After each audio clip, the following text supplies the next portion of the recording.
Swayam Prabha. Digital India. Educated India.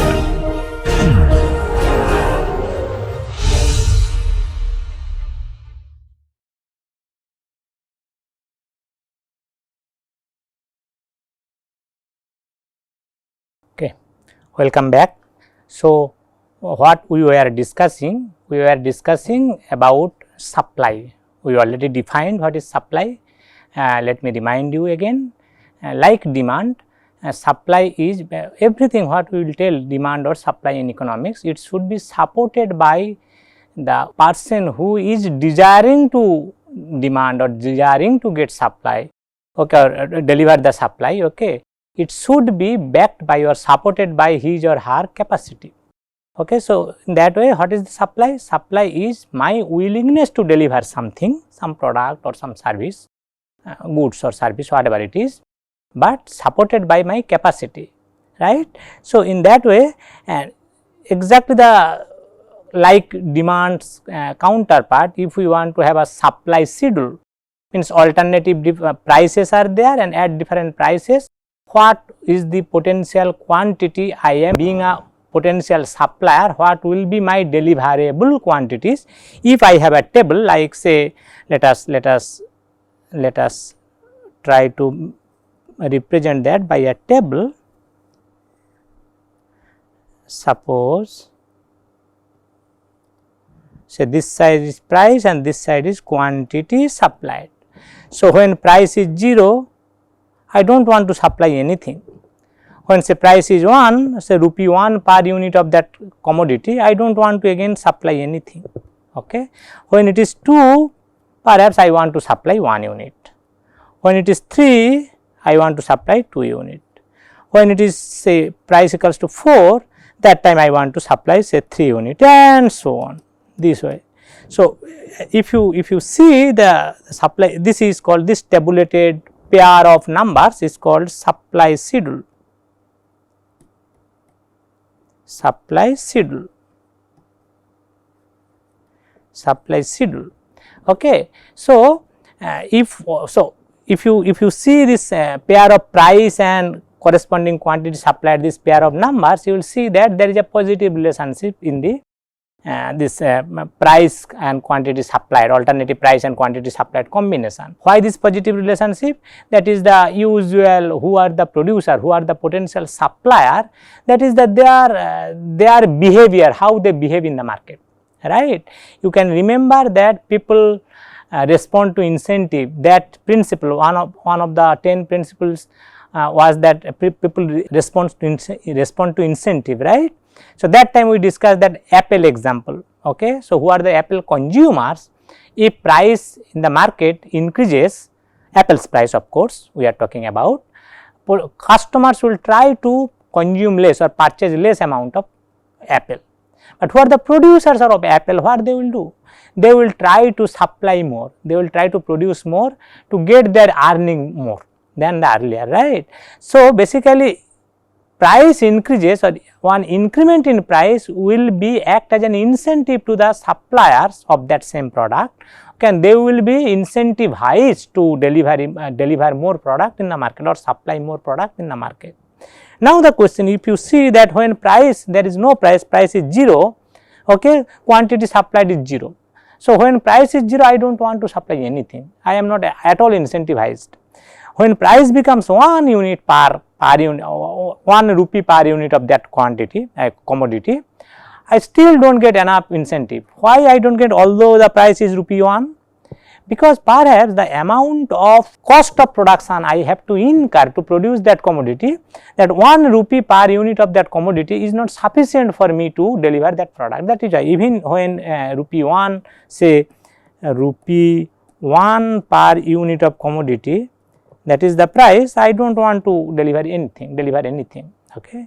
When rupees 2 per unit, okay, say rupees 2 per unit, that is the price, when that time I am willing to deliver something. So, we are getting one sense that perhaps here who is the producer, his or her cost of production is something at either rupees 2 per unit or less than that, because a producer, he or she will will be willing to keep some profit margin, right. So, look at here, although here price is something positive, that was not enough to meet up my cost of production or the producer's cost of production. That is why even at rupee 1, so he or she is not willing to deliver any commodity.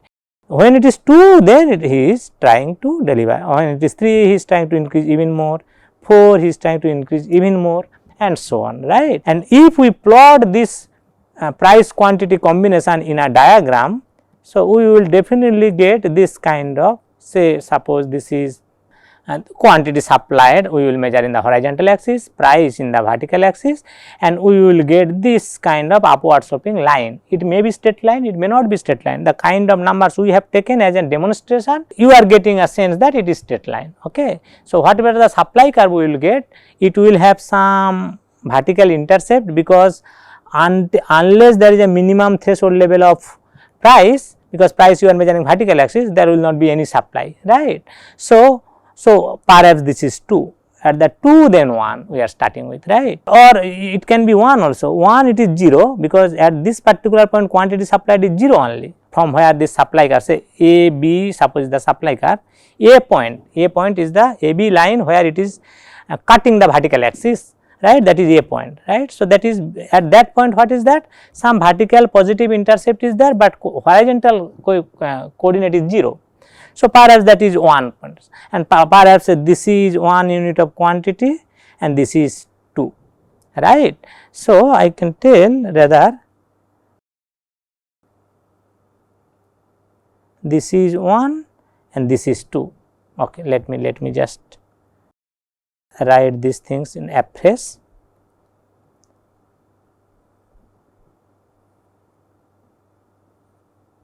Okay. This is 1, this is 2, this is 1, right, this is AB. Okay. So, at when price equals to rupee 1 at this point, point A, that time quantity supplied is 0. When price equals to rupees 2, that time quantity supplied is 1. When price equals to rupees 3, that time quantity supplied is 2. So, this is 3, this is 2, and so on. So, in that way, if we want to plot this supply schedule into a diagram measuring one of the variables in one axis, another variable in other axis, we will get a curve. This curve is called supply curve. Okay. Supply curve is nothing but a diagrammatical representation of the supply schedule, tabulated price, quantity, supplied, those numbers or those pair of numbers, right, that supply schedule. Now, we will discuss what are the factors that determine this supply. Okay. So, obviously, price of the commodity whose supply we are talking about, commodity, good or service, whatever it is, whose supply we are talking about, its price is an important determinant. As we told, as we discussed many times about that Apple supply, Apple producer, their potential supply, if market price increases, they will try to increase their supply and all. So many times we have told. So, definitely, if price increases, it will incentivize the producers. So, as price increase, quantity supplied will increase. So, most important factor here is the price of the commodity whose supply we are talking about. Now, can we think of what other factors that determines supply of a commodity? Definitely cost of production. Okay. Definitely cost of production, how much what we the producer, how much cost he is incurring, he or of course she is incurring to produce that particular commodity, accordingly we will be able to supply a commodity or not at the alternative price, possible price levels. Okay. So, cost of production, of course, one factor, important determinant of supply. Anything else? Of course, technology, using which technological know-how, using which we are transforming factors of production or we are combining factors of production into some good or service production. You know that we have told that so many factors of production and we can club them into 4 different categories: land, labor, capital and organization. So, those factors of production we are amalgamating, we are combining together, okay, and we are getting some goods or service as produced, right. So, production possibility frontier for a country we have discussed. So, that time we told that suppose this is the production possibility frontier 1 year, okay. for some given level of input vector whatever is available for in that country, in that society. Suppose tomorrow same amount of input vector is available, okay, but production possibility frontier having this kind of. So, earlier say CD was the production possibility frontier, yesterday's production possibility frontier, today's same society's production possibility frontier becomes CE. Okay. Suppose we are measuring say output Y1 and this side output 2. So, two commodity they are producing, that society is producing, one is denoted by Y1, another is denoted by Y2. Okay. So, in that way, so when we are getting a outward shift of the production possibility frontier of that society from CD to CE, look, CD, this production possibility frontier, when we are getting, there is some amount of resources is available in the society. Using that resources, what is the alternative combination of Y1 and Y2 that society can produce? That is the boundary, you know, that is bounded by CD line, CD this kind of concave line. Okay. Next period, same amount of factors of productions are available in the society, but using that same amount of factors of production, that society is going to able to produce more amount of Y1 now, but the same amount of Y2 as earlier. So, how we can interpret? We have already told this. We can interpret that technological innovation has taken place in the production of Y1 commodity, but there is no technological innovation has taken place for the production of the second commodity, Y2 commodity. Okay. So, basically this technological innovation, what we are referring? Technological know-how, using the knowledge level what we are using to convert our factors of production or resources into some production of some goods or service, right. So, obviously in this society earlier total supply could be this much of Y1, now this society's total supply can be this much of Y1 under the ceteris paribus condition.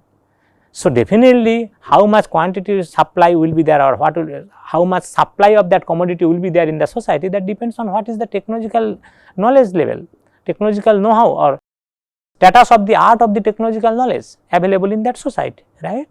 We are discussing here what?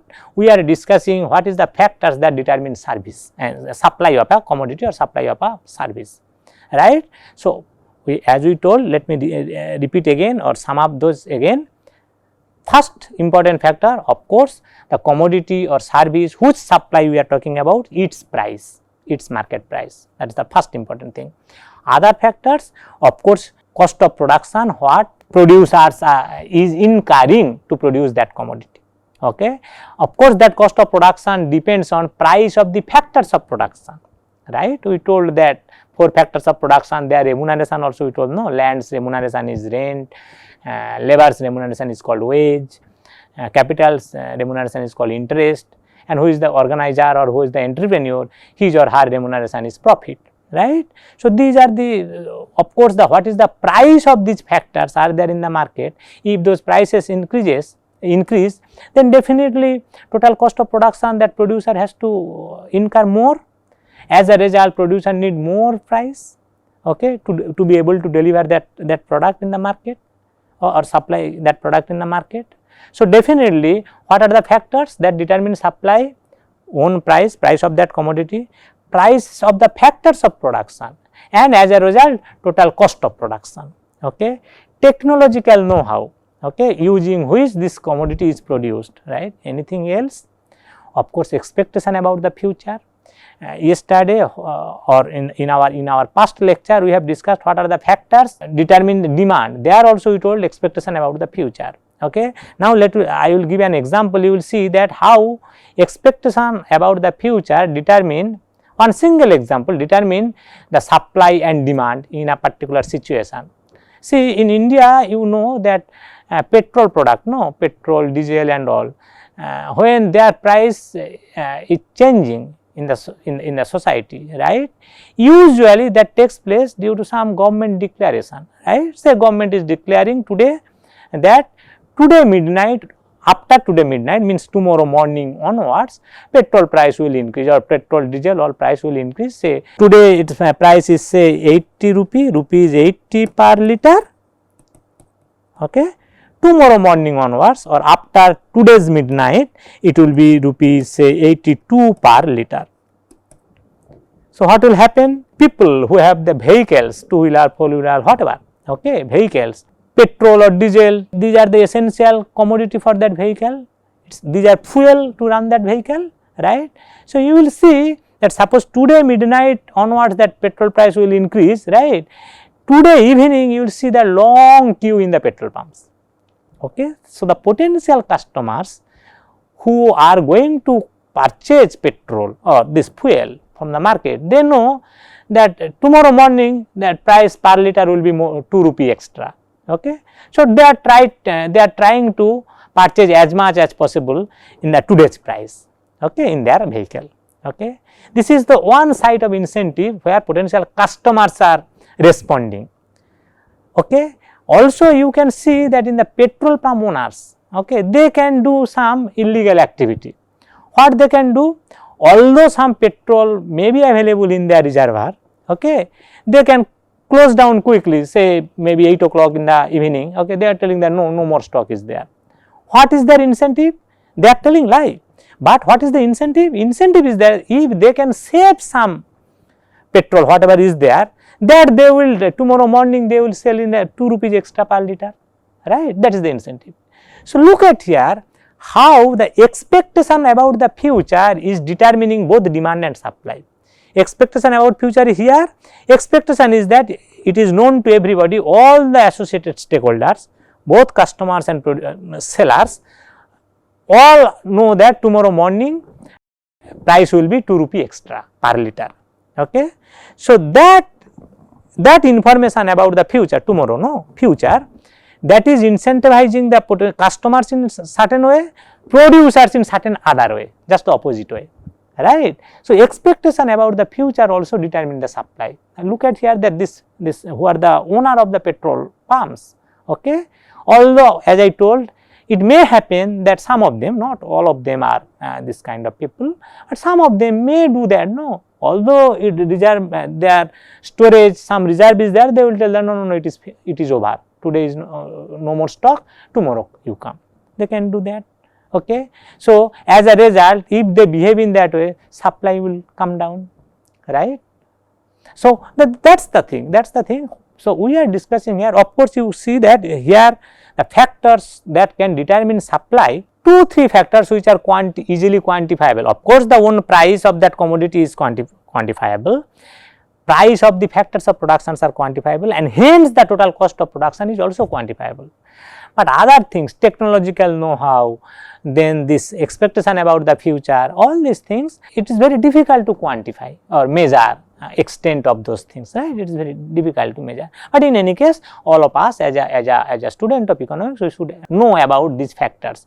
Another factor may be here, kind of atmosphere we are living, okay. That atmosphere sometimes determine our demand or supply as well, right. Like say the some level of temperature is there around these days, maybe in one city, say maybe Delhi, average temperature may be say 25 degrees centigrade, suppose, okay. Suddenly for some reason, some heat wave or whatever, tomorrow this suddenly pick up, say 30 degree centigrade, right. It's suddenly heat is increased, right. So, what will happen? Perhaps you will see that demand for ice cream or cold drinks, this kind of specific kind of product may suddenly increase, because the day is very hotter relative to or compared to the usual expected kind of heat or expected kind of temperature people expect, okay. So, the kind of surrounding, kind of atmosphere within which we are living, that also in certain cases that also determine demand and supply, okay. So, that is the thing. So, this is the demand and this is the supply and demand curve and supply curve. Now, let us just combine whenever we are talking about demand curve, it is about, say suppose individual demand curve. I am a potential customer in the market, what is my demand curve? Similarly, another person, say person X, he is there, he is a producer of a commodity, okay. what is his supply curve. So, when we are talking about my demand curve or that producer supply curve, we are talking about one individual customer's demand curve or one individual supplier's supply curve, right. Now, from individual demand curve, how we can get the market demand curve. So, market is basically a combination of so many individual potential customers or individual customers, right. Let us go to the another slide. So, suppose we are talking, say suppose in the market, what we are talking about, in that market only one customer is there, only one customer. Okay. So, if that is the case, suppose that, so we are measuring quantity demanded, quantity supplied both in the horizontal axis and price in the vertical axis, because demand curve and supply curve both we will draw here. Okay. So, in this market, if only one customer is there and that customer's individual demand curve is suppose this, say AB this line.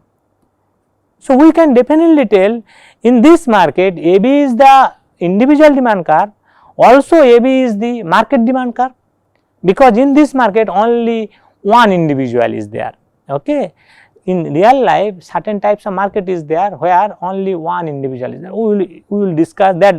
That kind of market is called monopsony, single buyers market.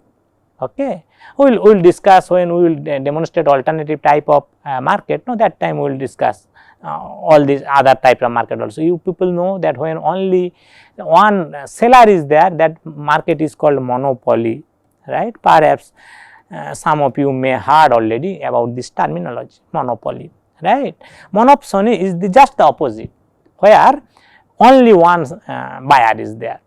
So, the question is, what we are discussing now? We are discussing, we want to reach market demand curve and market supply curve. So, definitely we have to aggregate the individual demand curves. Suppose in this market, two individuals are there, two potential customers are there. One customer's demand curve is AB, another customer's demand curve is CD, and no more customers are there in this market. Okay. So, if we want to find out the market demand curve in this market, so what will be the market demand curve? Definitely we have to take aggregate of these two demand curves. Okay. Aggregate in which sense? Horizontal aggregation. Here we have to take. Why horizontal aggregation? Because quantity demanded we have measured in the horizontal axis. How we will interpret that? Okay, fine. If this is the price level, say OK, this point is K, OK is the price level, what will be first person? So, this is person X and this is person Y, suppose his demand curve. Okay. So, at OK level of price, what will be the demand for that commodity, whose demand we are talking about these two demand curves for a particular commodity or particular service, right. So, X, person X, how much quantity demanded he or she will generate? Definitely 0, because highest possible price what that person X can tolerate, that is that OA amount. At OK price, what is the second person's demand, quantity demanded? Again it is 0, because highest price what second person or Y, person Y can tolerate is OC. So, definitely price is OK, market demand will be 0, market quantity demanded will be 0 plus 0. So, 0. Okay. In that way, now if you little bit reduce price until OA point, at OA point what is the market demand curve? Because the person X, the quantity demanded is 0, person Y in any case 0.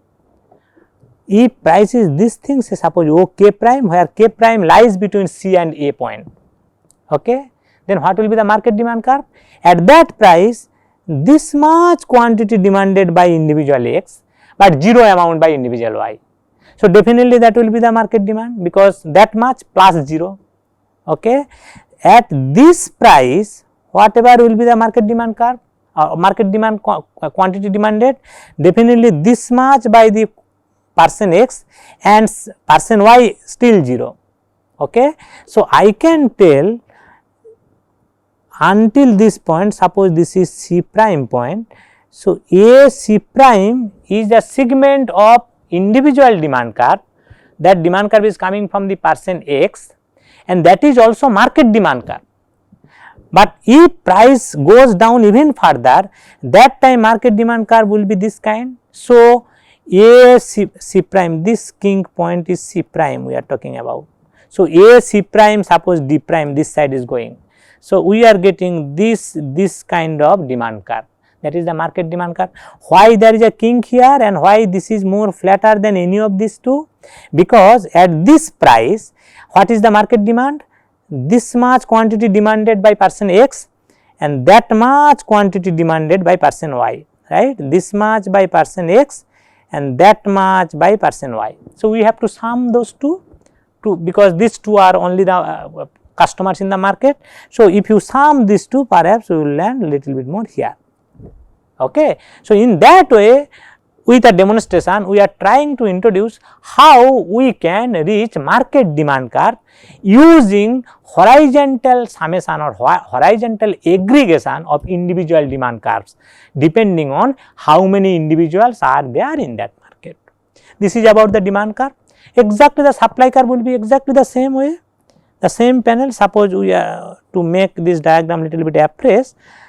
So, say suppose this is supply curve for one person and this is supply curve of the another person, okay, and these two persons are only the two suppliers in that market. So, what will be the market? So, these two are the individual supply curve. How we can reach the market supply curve? Exactly the same way we have to take horizontal aggregation of these two individual supply curves. I am repeating horizontal aggregation because horizontal axis we are measuring quantity, both quantity demanded as well as quantity supplied. So, we have to take horizontal aggregation. Okay. So, at this price definitely any price below this level there will not be any supply. At this level price, of course, again there will not be any supply, but at this price level what will be the supply? Okay, quantity supplied will be this much by one of them and another person can't supply anything. So, this green segment, will be not only one portion of individual supply curve, that is also market supply curve, but after this price level, if price level is here, what will be market supply curve? Quantity supplied by one person is this much and quantity supplied by the another person is this much. So, market supply will be definitely this much plus this much, right. So, this two sum perhaps somewhere here. So, those in that way if we get all possible alternative prices, what is the sum of these two supplies? So, perhaps you will get this kind of supply line. Okay. So, supply, so this kind of one kinked line, this kind of market supply curve, if the two individuals are there. If three individuals are there, exactly the third one also you had in that way. So, what we are discussing here, how we can reach the demand curve and supply curve both for the entire market using the individual demand curve and individual supply curve by taking their horizontal aggregation, horizontal summation. Okay. Why we are interested to know the market demand curve and market supply curve? Because the interaction of market demand and market supply forces will determine the equilibrium price in any market at which that commodity or that service should be transacted in the market, right. We told market is a good way, one of the 10 principles was there, no, market is a good way to allocate resources, right. So, we used to see Adam Smith told market as invisible hand. We used to see that when you are going to the market, you see that some price is available already. Okay, the sellers are telling that this product this much rupees per kg or this much rupees per meter of cloth or something like that, right. So, who determines that price?